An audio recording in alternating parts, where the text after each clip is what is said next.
Hey guys, welcome to invest with Sharma ji YouTube channel. आज की इस वीडियो में हम लोग फाइनेंशियल मॉडलिंग की बात करेंगे। ये फंडामेंटल एनालिसिस के अंडर में आता है। अगर आपको किसी भी कंपनी का एक्चुअल प्राइस चाहिए, जिसको हम इंट्रिंसिक वैल्यू बोलते हैं या फिर फेयर प्राइस बोलते हैं, तो वो आप इस मॉडल से निकाल सकते हो।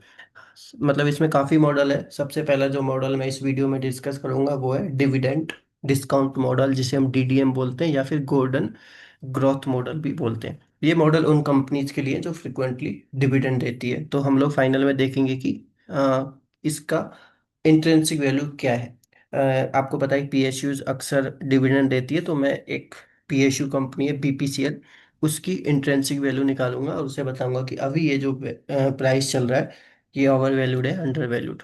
तो सबसे पहले मैं आपको फॉर्मूला बता देता हूँ। ये फॉर्मूला है, थोड़ा सा जूम कर देता हूँ। ध्यान से देखिएगा, आपको बहुत कुछ सीखने को मिलेगा इस वीडियो में। ये वी जीरो कंपनी का वैल्यूएशन है। फॉर्मूला है D D D D zero sorry multiply by 1 + G divided by K E minus जी। अब हम एक एक चीज को देख लेते हैं। डी जीरो क्या है? टी जीरो है कंपनी का करंट डिविडेंड कितना है। यानी कि आप इसमें जो करंट फाइनेंशियल ईयर चल रही है, उससे पहली जो फाइनेंशियल ईयर है, जैसे अभी 2026 चल रहा है, तो आप 2025 में कितना डिविडेंड दिया है कंपनी ने, वो आपको नोट करना है। मैं आपको पूरा प्रैक्टिकल बताऊंगा। जी का मतलब है ग्रोथ, कंपनी की ग्रोथ रेट कितनी है। अब आपको ग्रोथ रेट का मैं एक कॉन्सेप्ट बताता हूँ। ग्रोथ रेट हम कैसे निकालेंगे? रिटर्न ऑन इक्विटी को मल्टीप्लाई करेंगे रिटेंशन रेट से। ऐसा मैं क्यों कर रहा हूँ, एक एग्जांपल से समझिए। रिटर्न ऑन इक्विटी जो है 20% है एक कंपनी की। इनिशियल कैपिटल 1 लाख है। 20% की रिटर्न ऑन इक्विटी है, यानी कि 1 साल बाद में कंपनी कितना प्रॉफिट अर्न कर, कंपनी 1 लाख की जो इक्विटी है उस पर 20,000 का प्रॉफिट अर्न करेगी, क्योंकि 20,000 इसकी रिटर्न ऑन इक्विटी है। अब वो जो 20,000 है, ओके, अगर 20,000 रुपीज का अगर डिविडेंड 100% कंपनी दे देती है, यानी कि 20,000 अर्न किया, 20,000 शेयर होल्डर को बांट दिया, तो कंपनी की नेट कैपिटल कितनी होगी? 1 लाख। 1 लाख से स्टार्ट किया, कंपनी की नेट कैपिटल 1 लाख होगी। तो इस कंपनी की ग्रोथ रेट कुछ नहीं है, ग्रोथ रेट नहीं है। यानी कि जो कंपनी की इनिशियल जो कैपिटल है वो ग्रो नहीं हो रही है, इसकी ग्रोथ रेट है 0। तो ग्रोथ रेट निकालने के लिए हमको रिटेंशन रेट से मल्टीप्लाई करना पड़ेगा। सिंपल सा है। यहाँ पे अगर मैं डिविडेंड 60% कर देता हूँ, यानी कि कंपनी ने 1 लाख में से 20,000 रुपीज अर्न किया, 20,000 में से 12,000 डिविडेंड के रूप में बांट दिया, और बचा कुचा जो 8,000 है उसको रिटेन कर लिया, तो कंपनी की जो नेट कैपिटल है वो हो जाएगी 1,08,000। तो इसकी जो ग्रोथ रेट कितनी हो गई?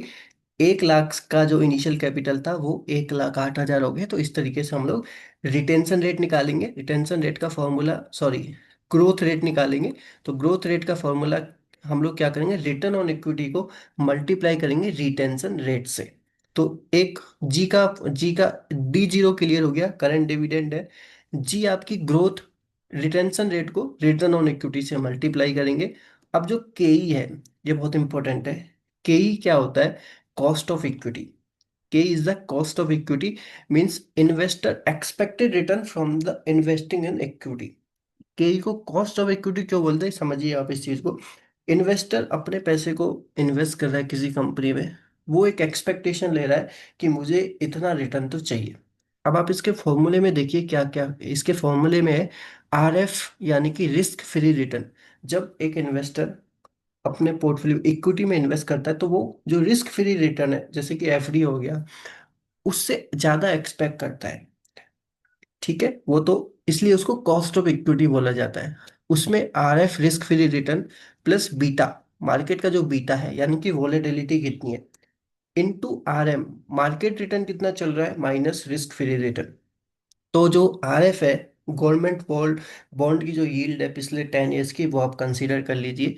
जैसे कि मैंने जो इस एग्जांपल में मैंने जो आर एफ कंसीडर किया, मैंने 7% लिया है।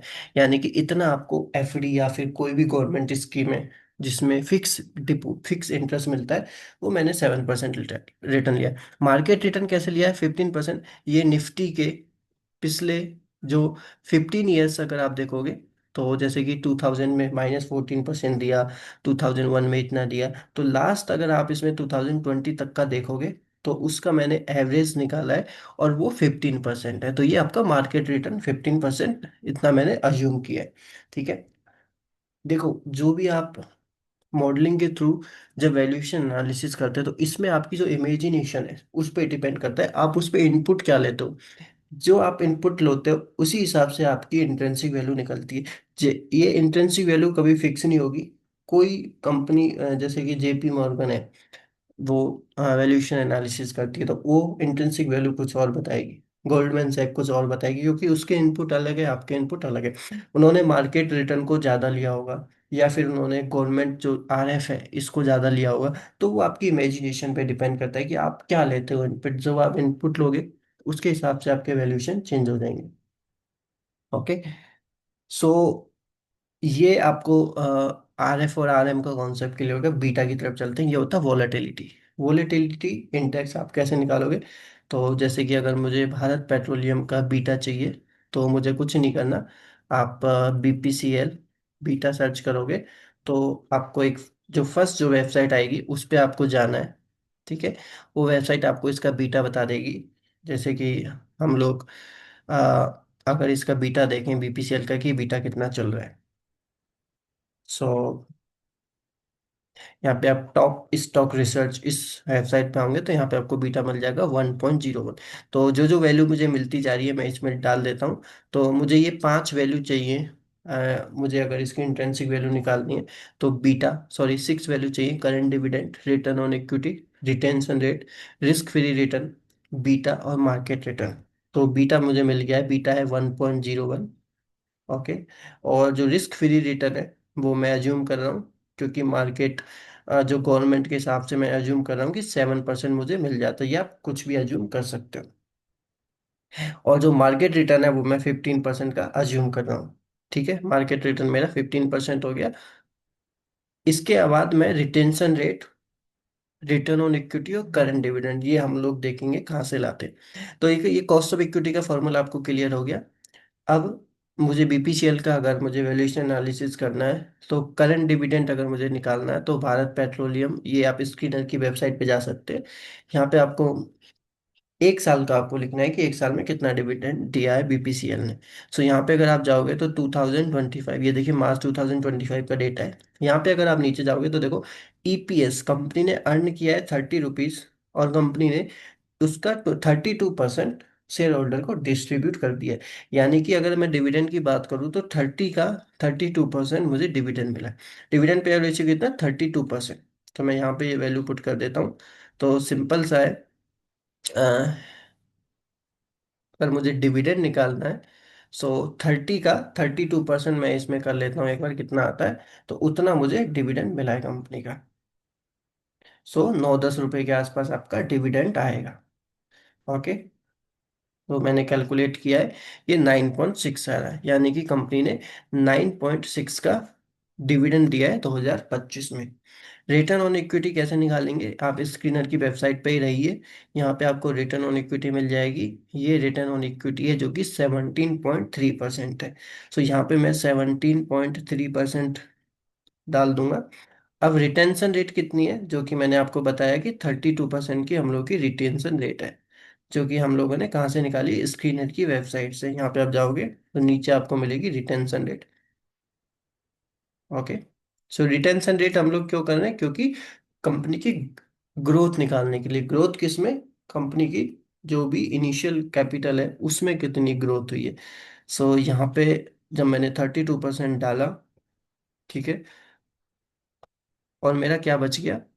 बीटा। बीटा मैंने निकाल लिया। सो हम लोग की 6 की 6 वैल्यू फिल हो चुकी हैं। अब सबसे पहले हम लोग क्या निकालेंगे? केई। तो केई का फॉर्मूला फिक्स था। केई का फॉर्मूला क्या है आप देख लीजिए। केई का फॉर्मूला है RF plus beta into RM-RF। तो ये कॉस्ट ऑफ इक्विटी है, जो कि 15% मेरी एक्सपेक्टेशन है। केई मतलब माई एक्सपेक्टेशन इज दैट कि मुझे 15% का मतलब प्रॉफिट हो जाए, कि हर साल मुझे 15% मिलता है। This is my return, expected return. ठीक है। ओके। इसके बाद में मेरा दूसरा क्या है? जी। ग्रोथ कितनी है? 5.5। ओके, 5.5%। तो यहाँ के हिसाब से अगर हम देखें तो कंपनी की, ओके जस्ट ए सेकेंड।